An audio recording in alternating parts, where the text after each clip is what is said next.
Let me be completely straight with you from the very top, because what unfolded in Abu Dhabi over the last 72 hours is too serious for polished introductions, diplomatic niceties, or carefully sanitized language. This is not a routine disagreement between allies. This is not some temporary compliance issue, bureaucratic slowdown, or behind-the-scenes dispute that gets quietly resolved after a few phone calls between officials. What is unfolding right now is something much bigger, much deeper, and potentially far more historic. The silent, deliberate, and methodical dismantling of the Abraham Accords.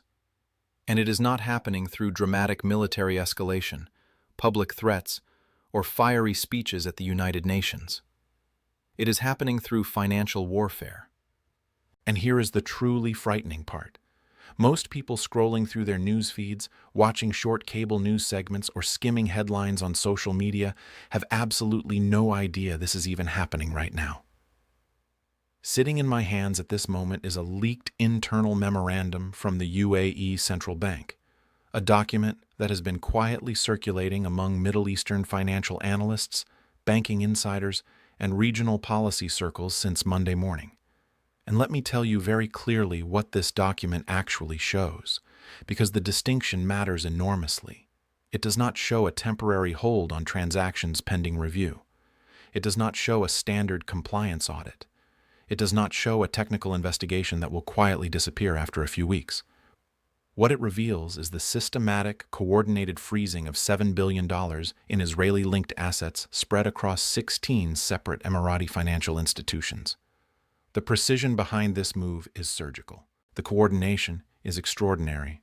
And the speed is breathtaking. $7 billion, 16 institutions, 72 hours. That is not random. That is not administrative confusion. That is a state-level financial operation executed with discipline, timing, and intent. Over the next 20 minutes, I am going to break down exactly why the United Arab Emirates may have just fired the first genuine shot in a financial war that could completely reshape the geopolitical balance of the Middle East for the next decade. I am going to explain why this single move may represent the effective death of normalization as the world understood it after 2020.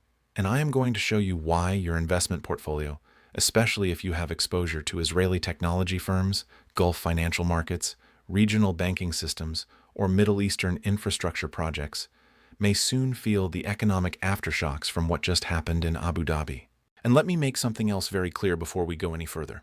This analysis is not based on rumors, anonymous Twitter threads, or internet speculation.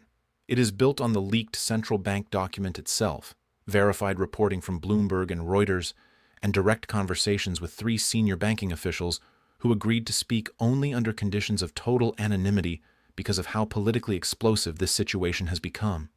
If you have not already subscribed to this channel, now is the moment to do it, because what we are about to cover is not theory, prediction, or geopolitical fantasy. This is active history unfolding in real time. Right now. And the implications are far larger than most people realize. But before we can fully understand what just died in Abu Dhabi this week, we first need to understand what was actually built there in the first place. Back in September of 2020, the United Arab Emirates became the first Gulf nation in 26 years to formally normalize diplomatic relations with Israel. The Abraham Accords, brokered by the Trump administration and signed with enormous international fanfare on the White House lawn, were presented to the world as the dawn of a new Middle East, a new era defined by economic cooperation, regional integration, technological partnership, and peace through shared prosperity.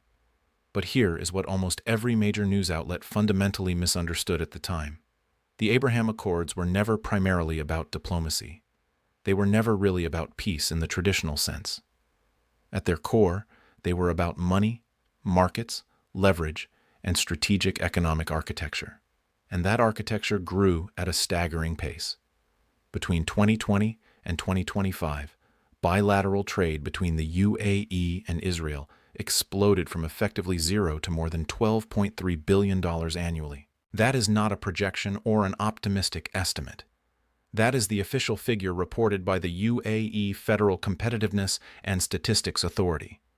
Israeli tech companies rushed to establish offices in Dubai. Emirati sovereign wealth funds poured billions into Israeli cybersecurity firms, fintech startups, artificial intelligence ventures, and defense technology companies. El Al flights began landing directly in Abu Dhabi. Kosher restaurants appeared across Dubai Marina. Luxury hotels began advertising Hebrew-speaking staff, and the two countries signed 68 separate cooperation agreements covering everything from advanced water desalination systems to joint space research initiatives. By early 2026, according to data from the Israeli Ministry of Economy, there were 417 Israeli companies actively operating inside the UAE through direct subsidiaries, partnerships, or Emirati-linked joint ventures. And the largest concentration of those firms was located inside the DIFC, the Dubai International Financial Center. That detail matters enormously because the DIFC is not like the rest of the UAE. It operates as a specialized financial zone governed under its own legal framework modeled largely on English common law, specifically designed to attract international banking, global investment firms, and multinational capital flows. When Israeli firms established themselves inside the DIFC, they were not simply opening offices in Dubai. They were plugging directly into the broader Gulf financial ecosystem, gaining access to regional banking infrastructure, cross-border payment systems, sovereign capital networks, and investment pipelines that had effectively been closed to them for decades. And what the UAE built during those 5 years was genuinely sophisticated. The Emirates positioned itself as the financial bridge between Israel and the wider Arab world. Emirati banks became clearing hubs for Israeli-linked regional transactions. Abu Dhabi investment funds became vehicles through which Israeli technology companies could access deep Gulf capital. The UAE was not merely normalizing relations with Israel. It was monetizing normalization itself, transforming a political agreement into a financial infrastructure, a strategic advantage, and an entirely new revenue stream. And for several years, it worked spectacularly well.